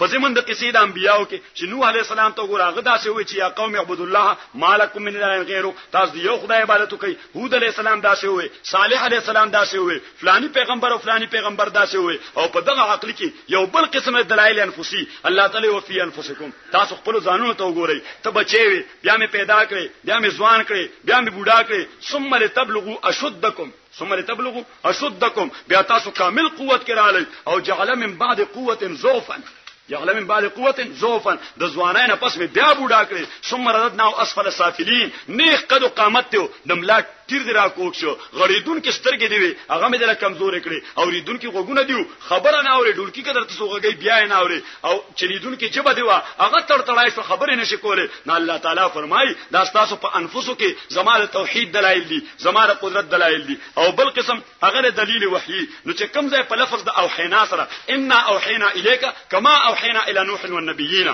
بعینه خبر هغه د انبیاء د واقع ده خو په لفظ د وحی سره ذکر ده نو موږ ورته په اصول تفسیر کې نامور کړه د دلیل وحی او بل قسم دلیل استقراری دی نو استقراری دلیل هغه دی ته وي چې د مقابلنا طلب د اقرار شي دا خبره اومنه او هغه به منی خامخا ځکه داغه لپاره د انکار مجال نشته. الله تعالی له انسان ته من خلق السماوات والارض لا یقولون الله کته پوښتنه کې زمکه اسمان چا پیدا کړی دي نو دای سره بل جواب نشته. سبوي چې دا الله پیدا نو دا دلیل استقراری دی ځکه طلب د خصم نشوي دی د اقرار کولو چې دا اقرار به منی را سره نو دا او بل دلیل د دلیل انعامی وانزل لكم من السماء ماء فاخرج به من الثمرات رزقا لكم خدای وای میوه ته وګوره تا د پاره میوه پیدا کړی دي تین زیتون می پیدا کړی دي مالټي برتقال می پیدا کړی دي فلانه او فلانه او غلې می پیدا کړی دي نو دا دلایل دي انعامی او بل سلسله هغه سلسله شکایاتو ده. نو سلسله شکایاتو الله تعالی شکایات کوي کله د کافرونو لکه مونږ ځای په ځای تاسو ته په تفسیر کې به وې چې دې صورت کې درې ځای شکوا ده يهودونو ده یا د کافرانو نه ده یا د منافقانو نه ده. لکه مثال لقد سمع الله قول الذين قالوا ان الله فقير ونحن اغنياء سنكتب ما قالوا. الله تعالی وې چې يهوديان ګوره دا خبره کوي چې کله الله تعالی وې چې غریبانان لور کوي الله تعالی وی زکات ادا کوي الله تعالی وی اقرض الله قرضا حسنا کما نفقه او انفاق تاسو کوي دا مو خدای باندې قرض دی الله بدل اجر درکې. نو يهوديان وی قرض چې غواړي ناخو غریبي او چې قرض چې نه غواړي نه غني نو وی نحنو اغنياء والله فقير. الله تعالی محتاج او فقیر دی او مونږ اغنياء او مالدار یو. انا عزیزانو اوس الله تعالی د دینه شکوا کوي چې لقد سمع الله قول الذين كفروا قالوا ان الله فقير ونحن اغنياء سنكتب ما قالوا. ندا سلسله شکایاتو ده. او سلورمه سلسله هغه سلسله تخویفات دنیوي او اخروی ده. کله الله تعالی دنیوي عذاب سره تخویف ورکړي لکه کذاب آل فرعون. الله تعالی وی عادت مؤاغه ده لکه فرعونانو عادت شو نو نتیجه به هم هغه لکه کم چې فرعونانو نتیجه وا هغه می غرق کړل نو تاسو به هم غرق کم هغه می سمندر کې ډوب کړل نو تاسو به هم ډوب کم. یا الله تعالی وی چې قل للذین كفروا ستغلبون وتحشرون الى جهنم. الله تعالی کافرانو ته وایا چې تاسو بدر کې مغلوب ګرځول شي او تاسو به جهنم ته جمع کول شي. ستغلبون وتحشرون الى جهنم تاسو بدر کې مغلوب شي او تاسو به جهنم ته. او پنځمه سلسله هغه سلسله تنبیحات ده. التنبیه الله تعالی کله رسول پاک ته کوي لکه پیغمبر علی السلام په غزوه تبوک کې بعضی کسان له درخواست منظور کو د چوټه درخواست چې ما سره غزا لمزي نو چې رسول پاک صلی الله علیه وسلم دغه درخواست منظور کړه الله تعالی ورته عفا الله عنك لما اذنت لهم خدای دې وبخه تا ول دای له اجازه ورکو. نو دا تنبیه د رسول پاک ته. یا پیغمبر علی السلام سوره تحریم کې بلوز تاسو تیر شو چې نبی علی السلام په ځان باندې غبین حرام کو نو الله تعالی ورته یا ایها النبی لما تحرم ما حل الله لك چې خدای کوم شی حلال کړی دی دا ته حرامه ولې تبتغي مرضات ازواجک ته د خپل بیبيانو دا غي په مرضای باندې حلال شی په ځان باندې حرامه انو دې ته وي تنبیه او دا تنبیه وکړه رسول پاک صلی الله علیه وسلم ته. او د قرنګ الله تعالی کله تنبیه ورکي مؤمنانو ته لکه مؤمنانو ته وي چې تاسو به د کافرانو سره قلبي تعلق نه ساتي ځکه دا تاسو دشمنان دي. لا تتخذوا عدوي وعدوكم اولیاء تلقون الیهم بالموده. تاسو به زما دشمنانو سره او د خپل دشمنانو سره چې کافران دي دای سره به جګری تعلق او جګری دوستی نه ساتي. انو جوړ بیا هم بازي مسلمانانو هغه ور سره داس تعلق ساتو نو خدای ته تنبیه ورکړه ها انتم خبردارو خلکو انتم هؤلاء تحبونهم ولا يحبونكم. تاسو بیا ورسره تعلق ساتي حالانکه د دې ګورې زړه کې تاسو بدی شي او الله تعالی او فرمایي چې تاسو باندې دای وس ورسېدو نو لا يرقبوا فيكم الا ولا ذمه. دای بیا تاسو دوستانه ته ګوري انمو عهد ته ګوري انمو حق ته ګوري انمو وعده ته ګوري انمو ذمه ته ګوري ځکه دا تاسو دوستان نه دشمنان مو دي نو تاسو ورسره بیا دوستای ساتي. نو دا شپږمه سلسله وا او سلسله اشپاگم سلسله هغه سلسله تسلیات رسول پاک ته او تسلیات مؤمنانو ته. رسول پاک صلی الله علیه وسلم تبلیغ بکو مسله به بیانوله غنټه تقریر وکړو ان یو سره به مسلمان نشو ټول به دا منتر وای دا جادو دی دا د رضانه خبري جوړي دا خبره مونږ په سابق دور کې چرته چانه اوریدلې نه دي. دا دی مولا صاحب نوې بحث شروع کو دا د حکومت غواړي دا د کورسای غواړي دا د دولت غواړي دا د منیټری غواړي دا د صفت پوشي غواړي ان رسول پاک صلی الله علیه وسلم به خدای زه خو تا طرف تراولم خو ګوره دای زما متعلق دا خبره کوي. نو پیغمبر اسلام باندې یو موقع باندې دا سي تکلیف راغی چې دا سي ابو قبیس غرده بیت الله شریف ته مخامخ نو دې روان شوی دین ځان راغړم دینوي ځان راغړم چې زه تا طرف ترابلم ادي دا شیطانت کوي. نو جبرئیل امین ناغه په دا نیمه لار کې راټینګ ورته لعلک باخع نفسک الا يكونوا مؤمنین چې د ایمان نه راړي نو ته ځان پانسي کې ته ځان مړې الله تعالی ورته انما عليك البلاغ وعلينا الحساب ستا وظیفه دا چې تو ورته خبر رسو بس خپل کار مې پرېدا او کدی د سړی ځامن کیږي نو شیدی او کنه کیږي نو خدای دې یو سلسله نه کی خدای وی وعلينا الحساب دغه ډیوټي خو زماده ته زمازه مواري په خبر سرماله ان ربك اعلم من ضل عن سبيله واعلم بالمهتدين خدای وی ما نه خو نه خطا کیږي چې چا دې خبره اومنله دې به تاسو سره پاسوم قیامت کې چې چا دې نه منلې ته بیا التزام غیرت وګړه د دوزخ کې کم ځای پروتي نو تول ځان مړي نو دای سلسله تسلی ورکړه رسول پاک صلی الله علیه وسلم ته او الله تعالی د قرنګي مؤمنانو ته تسلی ورکړه په غزوه بدر کې دای سره شپږ توري سو توري ایو ور سره اسو ا دوه ور سره وخانو انور د ساده استعمال غشریندو ور سره مقابله کې د یو زر کسان فوجیانو یو زر کسان لوی فوجو اسلحه ور سره ډیر وا یو کس سره دوه توري وي یو کس سره سورلی وا یو کسره بلا اسلحه وا ان دوی وی چې یا الله دا خدای شله چې مرګ کې راګیر شو ځکه یو خو پښمیر کې هم 300 دیالس مقابل کې زر کسان دي توري را سره ټول شپږ دي هغه یې سړی سره دوه توري دي سورلای را سره نشته هغه یې سړی په سورلای باندې سور دي ان الله تعالی ولا تسلی ورکړه بلا ان تصبروا وتتقوا فیاتوکم من فورهم هذا یمددکم ربکم ب5000 من الملائکه الله تعالی ورته وی ټینګ پاتې شي کمزوري مخکاره کوي اوس فرشتي راولم دا ټول به بزده شي ادا به تختی د میدان نه دیله بز شي کس ورکوم تاسو له کامیابی ورکوم نو ومه سلسله هغه سلسله شبهات ده ازاله الشبهات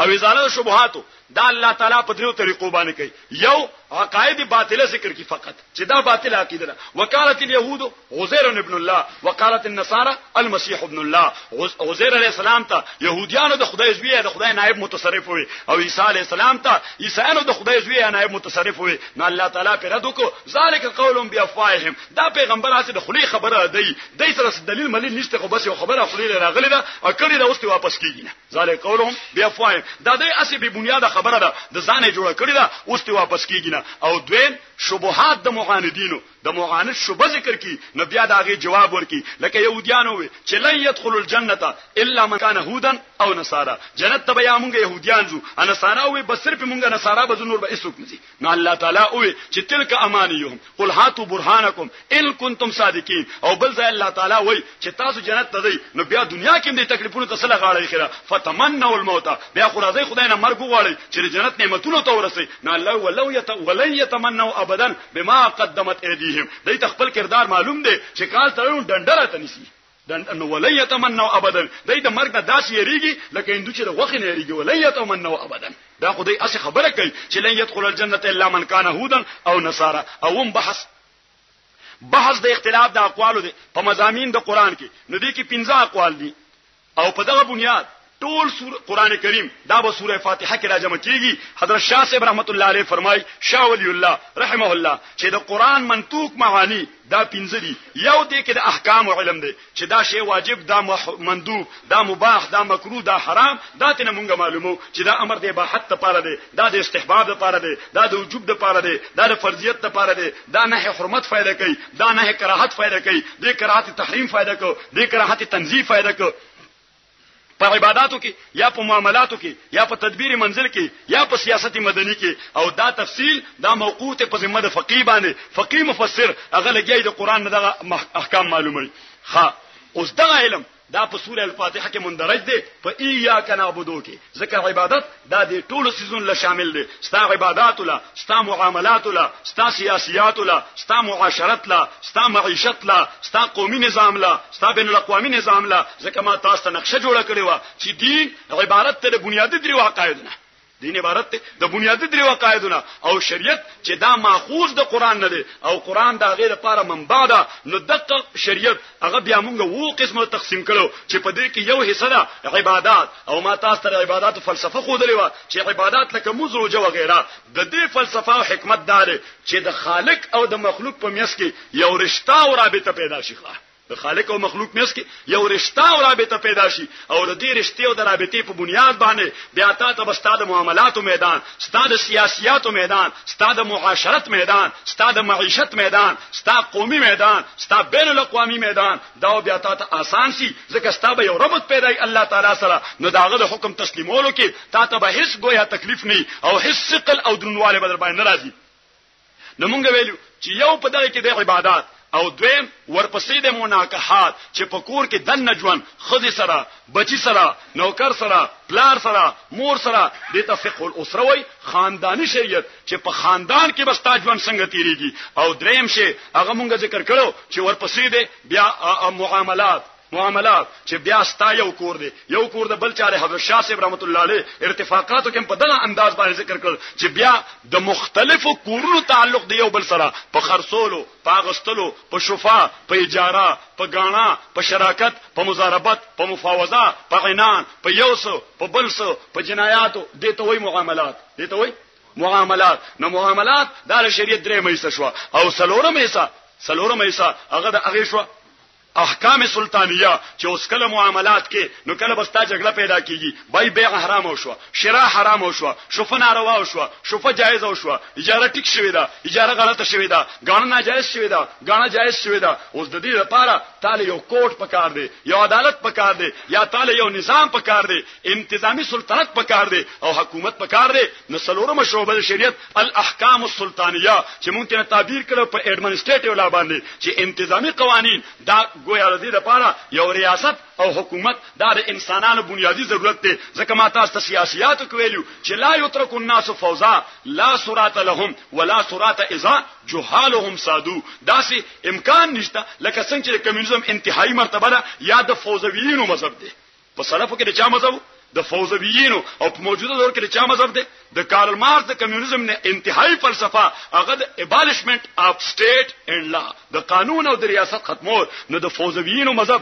دا باطل دی او د کارل مارکس دغه فلسفه دا ناقابل عمل ده ناقابل عمل ده ځکه انساني تاریخ په دې باندې گواهی چې دای په هر دور کې د پنچایت نظام ولا د ریاست ویل شو د جرګې سیستم ولا د نظام ویل شو قبایلی نظام ولا د ریاست ویل شو باقاعده حکومت ولا د ریاست ویل شو خو یو صورت کې ریاست د دې لپاره ضروری دی چې د هغه حکومت وي او هغه ته مرافعات کیږي او د دې کنټرول کې او ضبط کې ساتي نو احکام سلطانیه او پنځم شی جنایات اوس دا کرایمز دي جنایات انګریزي کې ورته یا قانون کې ورته کرایمز وایي چې دا جرایم دي دا کرایمز دي چې تا نه کله جرایم وشي ان اوس جرایم سره بسکه نشپګم شهر دی په پس منظر کې پیدا کیږي هغه تمنګو مرافعات یا پروسیجر لا ورته وایي چې عدالتي نظام په دغه ریاست کې ضروری دی ځکه ته بل جګړه اوس چرته وړي نو خیا بل عظیم ولاله نو دغه عدالت ته یا به وزیر ثالث نو دا ثالثه عدالت ته اربیټریشن ورته قانون کې دا اربیټری عدالت ته ثالثی عدالت ته یا به سپیشل ټریبیونل ته به حکومت بوزي نو دغه یو بل عدالت ته یا به د مارشل الله جرنیل له بوزي نو دا یو بل د عدالت نظام دی یا به د باقاعده کورټ ته بوزي نو دا یو بل د عدالت نظام دی نو شریعت اسلامي وایي چې لا بودره د انسانانو لپاره د مرافعاتونه د عدالتي نظام پکار دی او بیا دغه ریاست چې په دې اساس باندې استوار شي نو شاسه وایي په ارتفاق رابطه کې یو وم شی په مال دی وجود کې راځي چې هغه ته وایي نظام بین الاقوامی او شریعت د هغه نه تعبیر کوي په سمانه په احکام السیر باندې چې بین الاقوامی نظام دا به یو اسلامي ریاست او مسلمانان په کوم انداز باندې چلی نو قرآن کریم دا د دین کتاب دی او شریعت د لپاره سره ماخذ دی او شریعت د لپاره سوس دی او شریعت د لپاره منبع ده نو شاه صاحب وایي چې د دې دغه حیثیت دا په سوره الفاتحه کې په صرف دې یو جمله کې ایاکا نعبدو ځکه دا ټول سيزونه شریعت په انداز کول دې ته عبادت ویل شي عبادت یوازې دې ته نه وایي چې مونږ راځو موسکو او مونږ روزي نیسو دا ټول نظام د شریعت په انداز کې راوستل حضرت شاه صاحب وایي دا څه شی دی دا عبادت دی امام الهند مولانا آزاد فرمایي دا څه شی دی دا عبادت دی د عبادت مفهوم د امام الهند په نسبانه دار چې دا تسلیم د جمله احکام ده په جمله شوبه هاي ژوندۍ کې د ژوند په هر شوبه کې د خدای او د پیغمبر ټول احکام منل د تسویل شي عبادت ورته ویل شي او بل خبره دغه علم دا خو درجه په یا کنه عبادت کې شاه صاحب وي دویم په قران کې ذکر کیږي علم المخاصمه چې ستاد نظام څوک مقابل دي ستاد فکر څوک مقابل دي ناغي بستا خلاف مختلف قسم نظامونه پېښي یا مختلف قسم فکرونه بخوري نو تبا غي سره د دلیل په بنیاد باندې خبره کې نو دا بنیادی طور سلور فرقې دي یو مشرک دویم يهودي دریم نصرانی او سلورم دا منافق چې دی به وستا په صف کې خوې بستا د فکر مخالف دی به تا لپاره ودوا لو كانوا فيكم ما زادوا الا لو كانوا فيكم ما زادوكم الا خبالا الله تعالی وای چې دا دنب در سره په خپل معاشره کې کوم منافق او مخالف د فکر وی دا ډیر لوی خطرناک دی ځکه چې تاسو سره په ستا په صف کې نه دی نو دا غره خطرونه خو بزان بچ کی خدا تاسو سره چې کوم په صف کې ولاړ دی او ستا ملګری دی استاد فکر مخالف ته دا ډیر لوی فتنه ده لو کانوا فیکم ما زادوکم الا خبالا الله تعالی چې در سره نو بس تا په جماعت کې او ستا په زمره کې به فساد پیدا کوي طالب خبره ګډوډي د تاسو خیر نه دررسي نو دې سرور والو سره دې سره مخاصمه کې او دا مخاصمه دا گویا په ذمه د متکلمینو ده او دا درج ده په قول الحمدلله کې ځکه چې مونږ کله الله ومنو نو د مخالق ومنو دا خالق سره لوازم دي دغه ټول امور چې دا خالق نظام به تسلیمه هغه فکر به امپلیمنٹ کې چې کوم فکر د خالق طرف نه الهامي القایی تا تر رسیدل دي نو دا څنګه په الحمدلله کې تردید د مجوسیت هم دي ذکر الله معنا ذکر د علم او مراد نه تاسو ته قاعده ویل ذکر د علم او مراد نه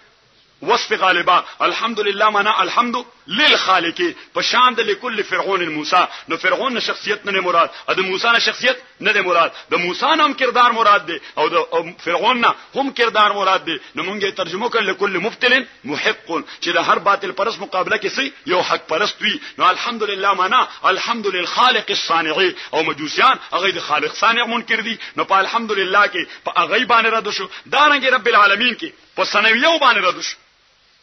ځکه سنویه هغه وای چې د عالم د پاره دوه صانع او دوه خدایان دي یو ته اهرمن وای او بل ته یزدان وای یا یو نه تعبیر کوي پر رحمان باندې بل نه تعبیر کوي په شیطان باندې هغه وای خالق د خیر یو خدای دی او خالق د شر بل خدای دی نو الله تعالی لفظ رب د مفرد په صيغه راړو چې بس د ټولو کائنات مربي او خالق بس یو خدای دی خیر هم د پیدا کړی دی او شر هم دی الله پیدا کړی دی دا جرم هم الله پیدا کړی دی او دا نیک عمل دا هم الله پیدا کړی دی البته کاسبین انسانان وي دایته سزا چې ورکی دا په کسب ورکیږي په خلق باندې نه ورکیږي د قرنګ په رب العالمین کې رد وشو په قدریو باندې او په جبریو باندې چې هغه وي انسان دا مجبور محض دی یا انسان مختار کل حضرت علی رضی الله تعالی عنہ یو سره راغی ویجدا انسان په خپل حرکاتو کې مجبور دی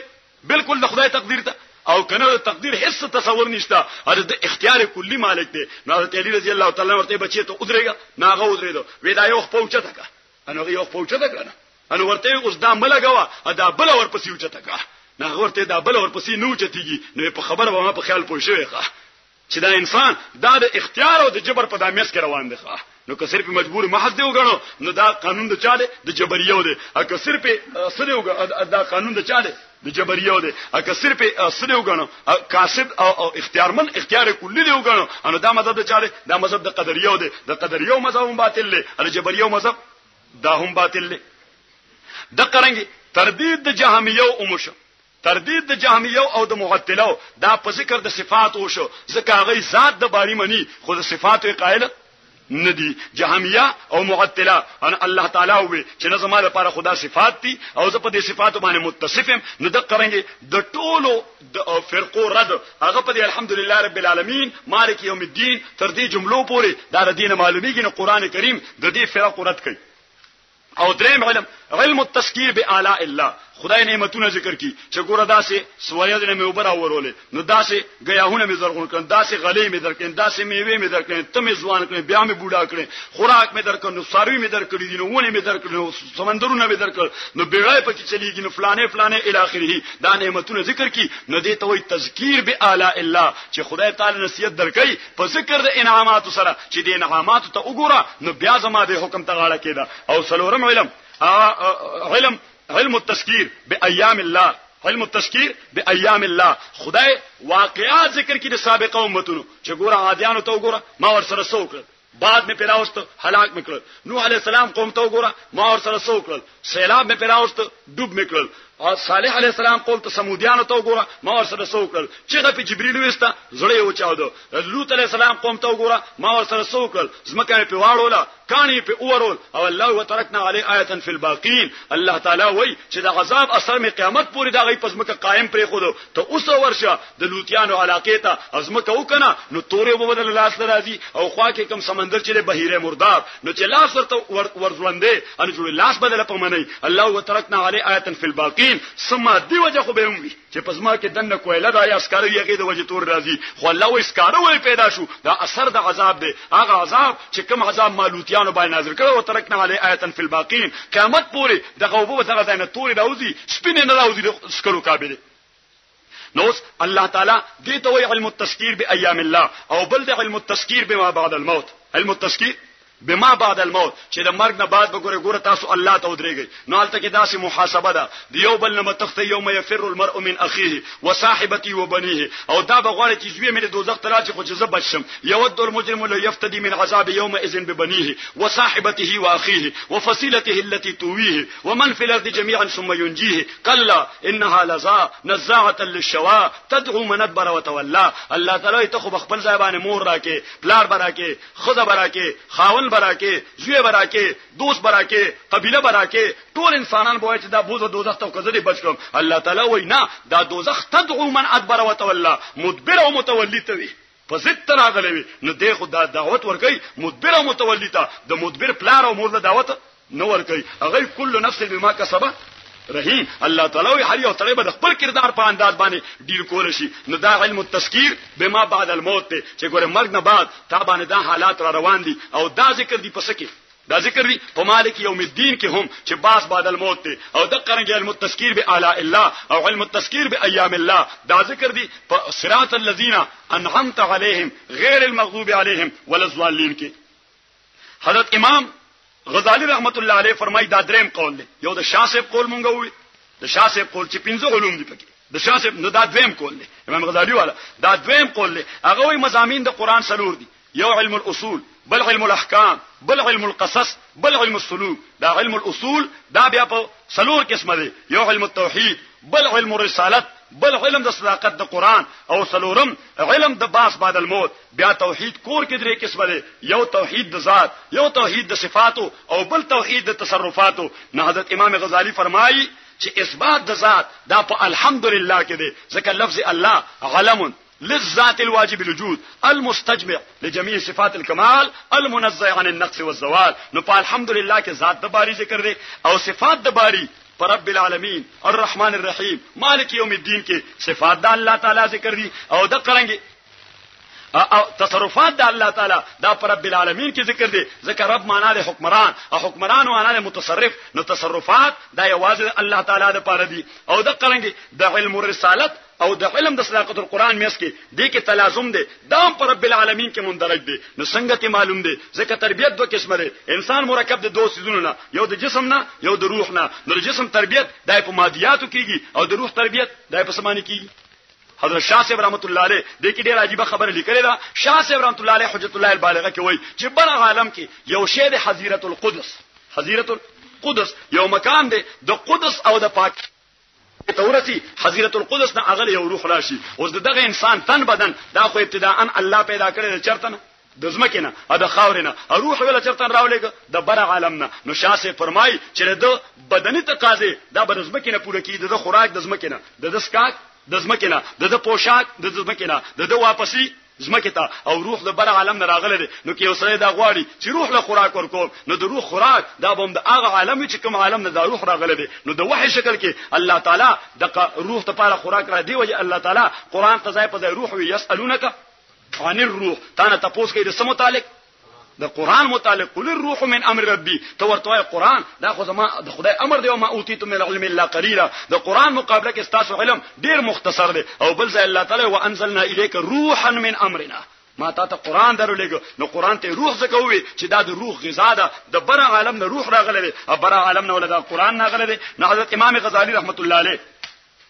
فرمای تربیت روحانی دا په واسطه د پیغمبر سره کیږي لکه شاه صاحب رحمت الله علیه فرمایي چې ګوره انسان د ټولو حیواناتو سره په تقاضو د صورت جنسی کې شریک دی سمانه خوراک حیوان غواړي انساني غواړي سکاک حیوان غواړي انساني غواړي او نر ماده یو ځای کېدل حیوان غواړي انسان غواړي د ګرمۍ سره ځای نه بچ کېدل حیوان غواړي او بل څه انسان هم غواړي خو هغه انسان ممتاز په درو څو صفاتونو باندې په درو صفاتونو باندې یو صفت انبعاث الى رأي کلی او دویم صفت نفاست او جمال او دریم صفت